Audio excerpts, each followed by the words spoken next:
You better be getting it done. When he says, I strongly suggest. And so the Most High is just like that. When he tells you, and then he reiterates. He tells you, then he reiterates. And so he tells us again here in verse 45. Read that verse for them again.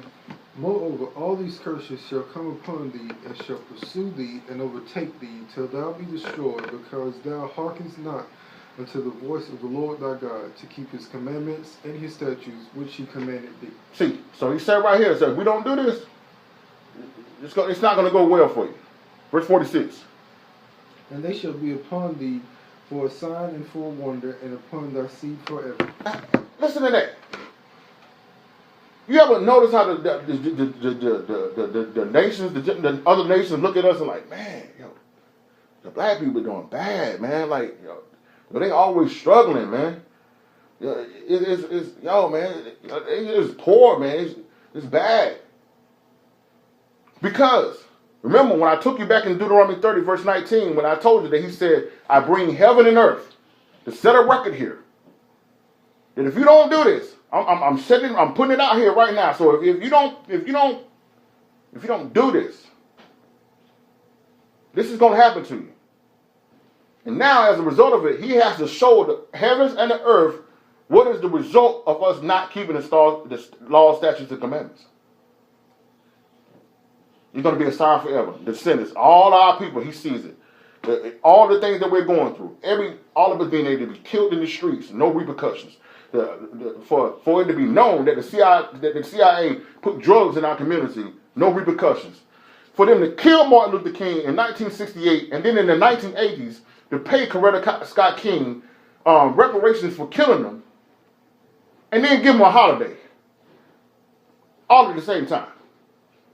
So you kill him in 1968, you pay his family money in the 80s, and then you give him a holiday. And nothing happens. For you to see cop after cop after cop kill people in the streets, and nothing happens.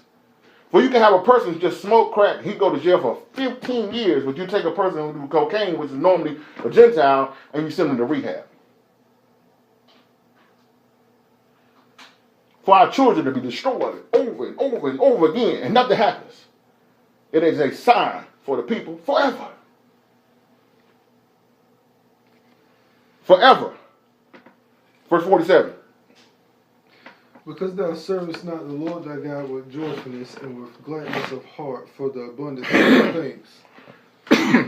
Therefore shalt thou serve thy enemies, which the Lord shall send against thee in hunger and in thirst and in nakedness and in want of all things, and he shall put a yoke of iron upon thy neck until he have destroyed thee. Now, I hope this picture shows up so you can see it. Now, it ain't showing up. So, all I want you to do is, if you got a computer or a tablet beside you, go in Google and put yoke of iron. And see what images you see. I promise you, you will only see us. And the Most High said this in Deuteronomy 28, 5,000 years before it happened. Read it for him again. Therefore thou shalt serve thy enemies, which the Lord shall send against thee, in hunger and in thirst and in nakedness and in want of all things. And he shall put a yoke of iron upon thy neck, until he have destroyed thee. All you got to do is just simply go to Google and put a yoke of iron and Google images. And I guarantee you will see nobody but us. And he said it here in the Bible long before it ever happened. What would happen to us? If you just joined us today, chosen, but unaware of it. What did you say? Yoke of iron equals slaves of America. Thank you, bro. Thank you. All you got to do is just Google it. Yoke of iron. And all the images you will see is us. Chosen. But unaware of it. Now, in your own time, I want you to read Deuteronomy 28, verses 49 through 57. And those are the precepts for what happened in Luke 21 when we went over before. It's going to describe everything that happened in Luke 21 when we talked about it, verses 20 through 24, and it's going to verify everything that you're going to see in your historical evidence when you click on that link what I showed in there with the book of Josephus. Everything that's in this chapter right here, you will see in the book of Josephus. That details everything that happened to us during the siege of Jerusalem. Now, so we can bring this to an end. Go to verse 64. Let's go ahead and bring it on home, as they say. Verse 64. And the Lord shall scatter thee among all people from one end of the earth, even to the other, and thou shalt serve other gods, which neither thou nor thy fathers have known, even wood and stone. Even wood and stone.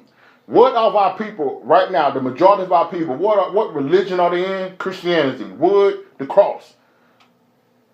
We're going to get into that later on. I'm not even going to dive in that now, because if I dive in that right now, I'm going to lose some of you. So I'm not going to give you that now. The wood from the stone, from the cross, the stone, the Kabbalah stone in Mecca, Islam. The majority of our people in the world are either Christianity or Islam. Read the verse for them again. And the Lord shall scatter thee among all people from one end of the earth, even to the other, and thou shalt serve other gods, which neither thou nor thy fathers have known. Thou or your fathers have not known. We didn't do that. We didn't make idols. But I'm not going to get ahead of myself, because I know I'll lose you if I dive into that right now. I know we waiting on you right now, so I'm not going to give you that right now. So how did the Most High say that then, before it ever happened? Wood and stone. Verse 65. And among these nations thou shalt find no ease, neither shall the sole of thy foot have rest, but the Lord shall give thee there a trembling heart, and failing of eyes, and sorrow of mind. Does that not sound like us? Is that not like a normal day in the hood for us? Read it for them again. Now, before you read that again, I want you to close your eyes. Vision your hood. Vision Southside Chicago. Vision the Bronx. I want you to vision the Bronx. I want you to envision the neighborhoods in our major cities, even the cities that you grew up in. Read that for them again. And among these nations thou shalt find no ease, neither shall the sole of thy foot have rest, but the Lord shall give thee there a trembling heart, and failing of eyes, and a sorrow of mind. Don't that sound like us? Don't that sound like what we're going through in this country? Every day. Trembling heart. We don't know. We can't even go to the store without being fearful that we may get pulled over by the police and shot. How many of your parents right now, how many of you right now, with you parents that are listening to me today, having a conversation with your sons and daughters? If you get pulled over, just cooperate. No sudden movements. Ask for permission. Be nice. Because they're fearful that they may not make it home from a traffic stop. What happened to Sandra Bland? Routine traffic stop. Didn't make it home. Now I just want you to keep hearing this. Verse 66. And thy life shall hang in doubt before thee, and thou shalt fear day and night, and thou shalt have none assurance of thy life. No assurance of life. Listen, when our forefathers came here to this country, we didn't know from what day to the next we could be hung. When they so-called freed us in 1865, our people didn't know that any day a Ku Klux Klan could just ride up to their house, bring their mama out, bring their daddy out, lynch them right there, have a good old picnic, take pictures of it, and go celebrate. The so-called Native Americans, when the people came over here, they said, hey, we're going to come and we're going to live amongst you. And then next thing you know, troops show up into the tribe, kill everybody out there. No assurance of life. The so-called Mexicans right now that's down in Mexico and areas of Southwest America, every day getting killed down by the drug lords that are hired by the governments. No assurance of life.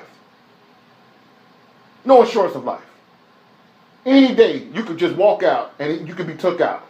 And some of it is even by home people, which you're going to see that happen in Jerusalem during the siege of Jerusalem in 70 AD. Because what they do is they bring you into projects, they bring you into a hood, into an area, they make sure that you can't get out. They put drugs, alcohol, guns in there, And then the young people, instead of being, we're going to help the elderly, the young people become gang members. That's what they were doing in 70 AD. That's why they're still doing it to us right now. The devil ain't changed, man. He's just using different guys. Same person, same man, same enemy, same mission to destroy Israel. Verse 67. In the morning thou shalt say, would God it were even. And at even thou shalt say, would God it were morning. For the fear of thy heart wherewith thou shalt fear, and for the sight of thine eyes which thou shalt see. Every time, man, we're just trying to make it the day to day, man. We're just trying to make it, man. My dad has a famous saying he always says all the time. Shout out to my nephew Juice, man. Glad to have you on with us, the Juice. Teasing. My dad has a famous saying that he say all the time. When he say good to see you, he said good to be seen. This is what our people are experiencing here in this country every day, and have been experiencing since we got here. For our people that's in Africa, our people that's in Brazil and South America and Central America. This is what they deal with on a daily basis. Let's go ahead and hang Aaron this thing. Verse 68. And the Lord shall bring thee into Egypt again with ships. Now, you have to understand that the true name of the country of Egypt is not Egypt. That was the name that the Greek gave them. Okay? Egypt means bondage. It wasn't the name of a country. The original name of the country was Mizraim, and then it went to Sept. Okay? That's not what the original name of the country was. The original name of the country was Mizraim. It was a descendant of Ham. Okay? But it became known as Egypt because of what they did to us. Alright? So, he said he's going to do what? And the Lord shall bring thee into Egypt again with ships. Again. With what? With ships. With who? With ships. Now, so we're connected. The nation of Israel is right there next to Egypt. There's no need for ships to go into Egypt. Right? And you have no testament, no historical evidence of us ever going back into slavery in Egypt. So what does it mean there? Into what? Into Egypt again with ships. With ships. By the way thereof I spake unto thee, there shall see it no more again, and there shall be sold unto your enemies for bondsmen and bondwomen, and no man shall buy you. Isn't that what happened to us? They showed up to the coast of West Africa. Remember, that's why I showed you how we got there first. Because I know if I went here first, you wouldn't believe it. So I showed you the proof and the historical evidence that we got there first. And in the late 1500s and early 1600s, that's when the dragon sent out Rome to come and get us. And they brought us into slavery, into bondage again in ships. Now, if the people who say they are the Jewish people today, I want you to give me one, I'll just take one historical evidence of a boat pulling up to West Africa and taking millions of white Jewish people into slavery. You can't. Okay? You can't. So how are the Jewish people who say they are the people of Israel today, when have you ever seen them go into slavery in any capacity? Did any boats pull up to Europe and take them to another country to be sold and bought? No. Only us. We're the only people who that has ever been done to. And the Most High said 6,000 years before it happened.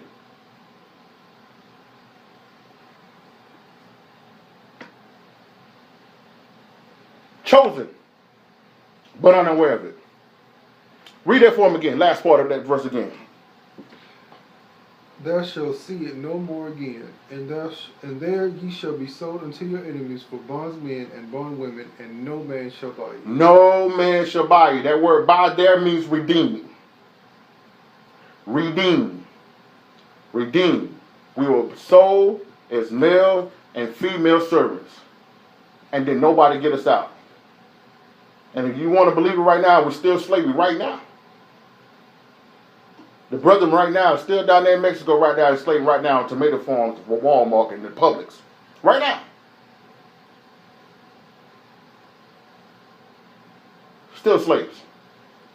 In prison. They've been from the time that we were so-called take from the plantations, they took us into sharecropping. The rest of them, they sent to prison. And in prison, they were doing nothing but building the highways and doing work. Free labor, slavery. Chosen, but unaware of it. Now, 2 more scriptures I'm going to let you go today, because I have to show you that you have been redeemed. 1 Corinthians 6. No man bought us. No person came and got us out of the situation. The American government didn't free us. Abraham Lincoln never freed us. Don't believe the hype. The same man they say freed us got in his writings, in his own writing journals, that the black man, the colored man, will never be equal to the white man. He said that too. And on the night before the Emancipation Proclamation was fulfilled, which never freed any slave, if you read that, they called us bondage. They called us to be like contraband. Like, okay, now that we're taking over the land, we're going to take the horses, the cattle, the land, and your slaves. It's contraband. They call us contraband. They didn't call us a human being. We were 3/5 of a man as far as they was concerned. All right? And the night before the so-called Emancipation Proclamation was issued, he was sitting down with the Southerners saying, you know what, if we stop the war right now, we'll let you have your slaves until 1900, and then we'll send them to Liberia. You ever heard of the country Liberia? Yeah, that was a country that was started by the Americans, that they was planning on sending us out of the country because they didn't want us here.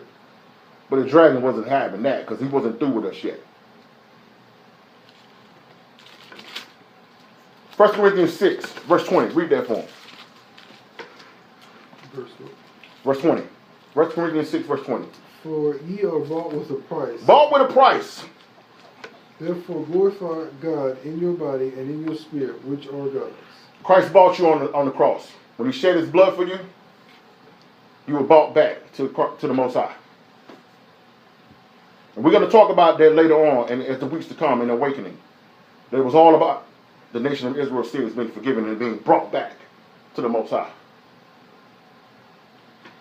Today's lesson, chosen, but unaware of it. Now, you know I like to always end off, on a good note. One last thing. Let's go to Hosea 6. I showed you historically and biblically how we got to Africa. I showed you biblically how he said what was going to happen to us. I proved to you historically all the things that the Most High said in Deuteronomy 28 has came to pass historically. When you go in and you Google yoke of iron, you put up images, the only images you will see is us.